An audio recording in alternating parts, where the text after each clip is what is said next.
Hey guys, what's up? Welcome back to my video. Today is my 2020-2021 Premier League predictions. That is right, the Premier League is just round the corner now, beginning this Friday or Saturday. I think Saturday.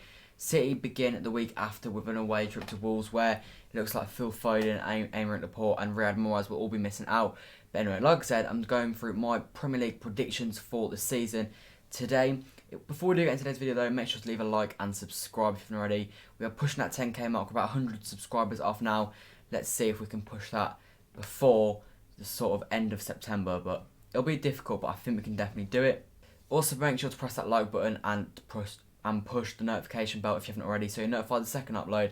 But yeah, like I said, today we're doing my Premier League predictions for the 2020-2021 season.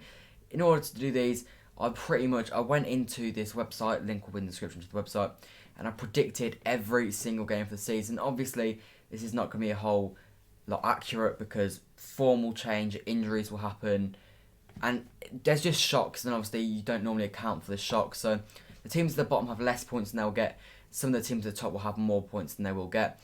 But it's fairly accurate. I'm fairly happy with the way it panned out. In my head, I probably had a few teams in different positions. I'll mention that when I get to them.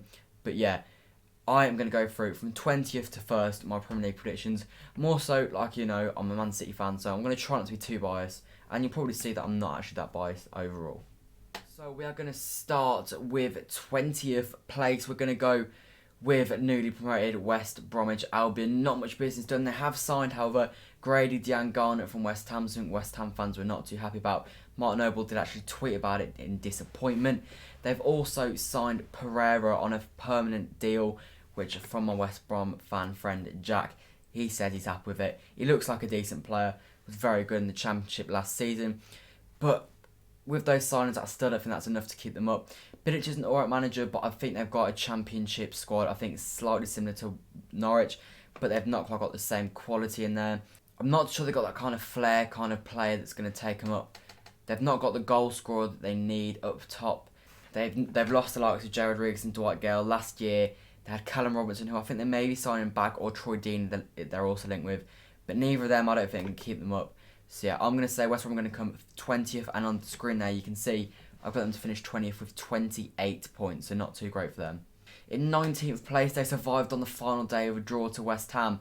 I've gone with Aston Villa, another Midlands club, team that stayed up by the scrape of their teeth. It looks like they're going to be keeping hold of Jack Grealish, but I don't think it's going to be enough to keep them up this season. I've got them on 29 points, so just a 1 point ahead of West Brom. I thought they were very, very lucky to stay up last year. They looked destined for relegation, but a win against Crystal Palace, a draw to West Ham, and a win against Arsenal kept them up by 1 point ahead of Bournemouth. They got very, very lucky. Had it not been for that VAR mistake, or God, acknowledging mistake against Sheffield United, they would have gone down. And this year, I think their fate will be sealed, and they will return to the Championship with Midlands rivals West Brom. Filling out the final relegation spot, I've gone with Newcastle United. I actually didn't have them there in my original predictions, but when I did all the games, I ended up having them to go down. Today, as of today, of recording this, they've just signed Callum Wilson. I mean, they've got a solid attack. They've got Callum Wilson, who's a proven goal scorer. However, his injuries have been a problem in the past. St Maximum, who we saw last year, is a very, very good player. And Miguel Almiron, who is not too bad himself either. They've got a decent midfield with the Longstaffs. They've got some hard-working players in there. But obviously last year they came 13th. No investment this year once again, really. And in my opinion, I can just see them being near the bottom come the end. I'm not sure if the 18th will be where they finish. As you can see on screen, I had them to come with 29 points, a level on points with Villa. As you can see, a very, very low relegation spot. I think it was 35 points got you relegated last year. So, like I said at the beginning, they will likely get more points this bottom three. But in my predictions, they're likely to have less points because no upsets really happen. And we're moving on to 17th, a team I mentioned earlier about the Grady Diangana transfer, West Ham United. I do think they could definitely be in contention for relegation this year. Another year with poor investment from the owners. They've got plenty of money, but it's not going back into the club. They've let go of a good talent in Grady Diangana.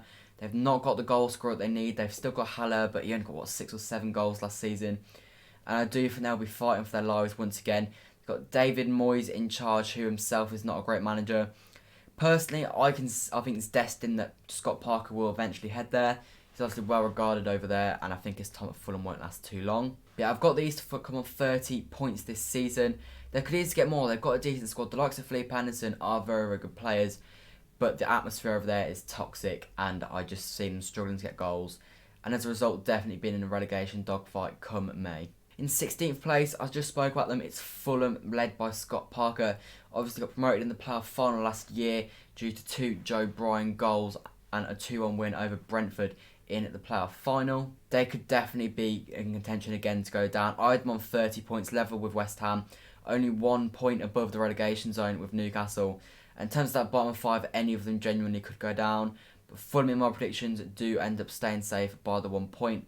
And yeah, I think it'll be tough for them though. As we've seen in the past, they're a very, very good championship side, but then don't suit the Premier League. As we saw last time, they were in there and they just went straight back down. 15th place, I have Sean Dyche's Burnley. They could definitely finish higher, they could definitely finish lower. I've got them on 32 points, so 3 points clear of the drop. Sean Dyche is doing very, very well for a very, very limited budget at Burnley. He's kept them up for, 5 seasons consecutive now. They are linked to be losing Tarkowski, Pope and McNeil. If this was to happen, I think they're definitely going down. No investment from them, although in this case, it's not because of poor owners. It's just they've not got any money. They're a very small club, so it's understandable. However, if they were to get 30 odd million for each of the players I've just said, you'd hope they'd reinvest that into the club. They got rid of a lot of players, and when they played us in the restart, they didn't actually have enough players to field a bench without using academy players. So it's a club that isn't very well invested, but they know how to stick to their way. Sean Dyche is a very good manager. However, if they were to get rid of him, or if he was to want to leave because he's not being backed enough, fair enough to him, and I would say they're going down. I'm going to try and skip through the next few teams fairly quickly, just because it's mid-table. I've got Crystal Palace making it 14th place, Brighton in 13th, Southampton in 12th, and Sheffield United in 11th. Noticeably, only Sheffield United hit that 40-point mark that people say you need to stay up. I think Southampton will likely hit that. Palace may find themselves nearer the bottom, especially if they lose Zaha, but I don't think they will. Southampton, I do think are very good under Ralph Hasenhüttl, and we saw since their 9-0 loss to Leicester, they've been on an upward spiral. They beat City, they drew to United, they've got a very, very decent team, and they could definitely start to push that sort of Wolves-Leicester bracket with some good investment. In terms of Brighton, they play nice football under Potter, but sometimes they just don't have the quality for it. But I do think they'll be fairly comfortable. I think the teams I've already said in Burnley, Fulham, West Ham, mainly so Fulham, West Ham and below them, I think they will be too much worse than Brighton for Brighton to get caught in a relegation dogfight.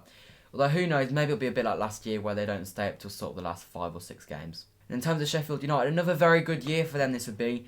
If they stayed up twice in a row, they're doing some decent business. I think they're looking to sign Jeremy Bogle from Derby County, who's a very, very solid right back. They're also looking to sign a new striker, and who knows, if they get another mid-table finish, you'd have to say it's a very, very solid season for the Blades, and another very good season for Chris Wilder. In 10th place, I've got Wolves. A bit like Newcastle, originally I had them higher up. In my head, I thought they'd finish about 7th or so, but in my predictions, they've not done so well. They've come 10th on 57 points, so clearly ahead of 11th, as you can see.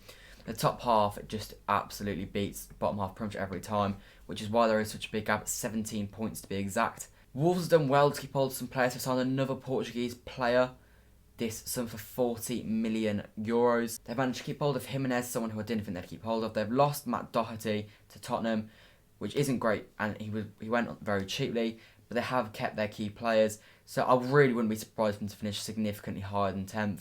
But in my predictions, that's where they've come.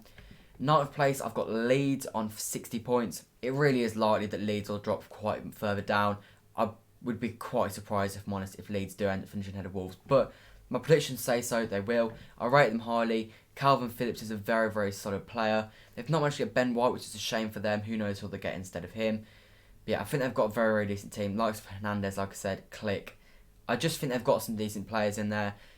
So I think they might just be better than Sheffield United, but who knows? I think they could be in that sort of Southampton, Sheffield United bracket. In 8th place, I've got Everton, who again could finish higher, they could finish lower. You never know. Once again, backed by investment. They're going to be signing Decore, James Rodriguez, and they've already signed Allen. 3 very, very good midfielders. They've got an elite manager in Ancelotti, who didn't do too well for them last year. He came in and there was definitely a change. However, they were on the beach for the last 8 or so games, and in the restart, they were just losing game after game. But you would say that's probably because there was no ambition, as they couldn't get European football and they couldn't be relegated. So I wouldn't be too surprised to see them pick up the form this season. In 7th place, they bottled the Champions League last year. It is Leicester City.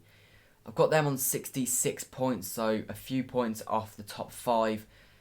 But yeah, I don't think they'll quite break that top 6 bracket, although they definitely could. Jamie Vardy's getting a year older, and in terms of new signings, they've not really signed anyone of note. They signed Timothy Castagna off Atlanta. Don't know too much about him though, so I can't judge. In 6th place, the bottom of the Elite 6, that big 6 bracket, I've got Tottenham Hotspur. I don't think Tottenham quite have it in them to get that top 4 this year. Jose Mourinho, in my opinion, is past his best. Obviously, in an Amazon documentary, I feel like he's come across quite well. But yeah, I think he's a bit past his best. And I think the 5 teams ahead of them, I think have all got better squads. I've got them on 71 points, a very, very solid points total. The rule generally is 70 points to get to your top 4. So again, it shows the teams at the top have more points than they probably will do. I think 65 points got you top 4 this last season. Moving on to 5th, I've got Mikel Arteta's Arsenal. Them and United are going to be very close. Got United in 4th. I have Arsenal on 72 points, so 1 point ahead of Tottenham Hotspur, and Man United on 73 points. 2 points ahead of Tottenham, 1 point for Arsenal. Donny van de Beek for Man United is decent signing. Him, Bruno and Pogba as attack midfielders are very solid. However, I do think they need to improve the defence, as well as buying potentially a defence midfielder. They've got 2 very solid goalkeepers in De Gea and Henderson, and I'll be interested to see who gets number 1. But yeah, United, they need to improve defensively. They may even add Jadon Sancho to that. However, that is not where the problems lie. They do need to improve defensively. Arsenal, they've looked much better under Arteta. Already won the Community Shield. They've won the FA Cup as well. I don't think they'll quite get the top 4, but under Arteta, they're definitely getting better. Moving on to the top 3. In 3rd place, I've got Chelsea. I've got Chelsea here, 76 points. They're quite significantly off City and Liverpool, in my opinion, but they are a decent amount ahead of Manchester United. Very, very good window from Chelsea. Timo Werner, Hakim Ziyech, Kai Havertz, and there's probably more. There's definitely more missed. They've got Thiago Silva, Malang Sarr. Sarr's getting loaned out, I think. But I think there's still more on top of that. They've got a very good squad. The only issue for them this year, I don't think Fran Lampard's quite at the level yet of Pep or Klopp. And so I think that will definitely factor into where they finish. Also, I think it's likely the team will take a while to gel, as obviously they've got so many new players. You can't expect them to all just gel instantly. Anyway, now moving on to the top 2. In 2nd place, I've got Manchester City. Yes, I think Liverpool will win the Premier League again this year. No investment from them yet. I think if they sign Thiago, game changer, definite title for them. City, we've missed out on Messi. We need to get Kalidou Koulibaly over the line. Got Foden, Mahrez and Laporte all out for Wolves, and you want to start the season well, so we can do without messing that game up. As you can see, though, I've got 694 points this year, so I have got them going up again, and Liverpool on 95 points. So both teams getting a high number of points, but this time Liverpool pipping Man City by 1 point as opposed to City beating Liverpool by a point. Liverpool as well do lose 1 game, so they do not get that unbeatables record either. But yeah, another very, very sort of year for Liverpool I've got them to have. I do think they'll win it. I think we're good, I just don't think we're good enough to beat Liverpool. We definitely could win it, and if we're consistent we will, but I just feel like Liverpool will get a bit of luck again this year. Not getting injuries, we might, and all of a sudden it just changes again. Anyway, that is all. That is my predictions for this season's Premier League. Leave your title winners and relegation candidates in the comments down below. Press subscribe like I said at the start of the video. Leave a like as well and turn that notification bell on. I'll be back again with another video very, very soon. So yeah, I will see you guys again next time. Goodbye.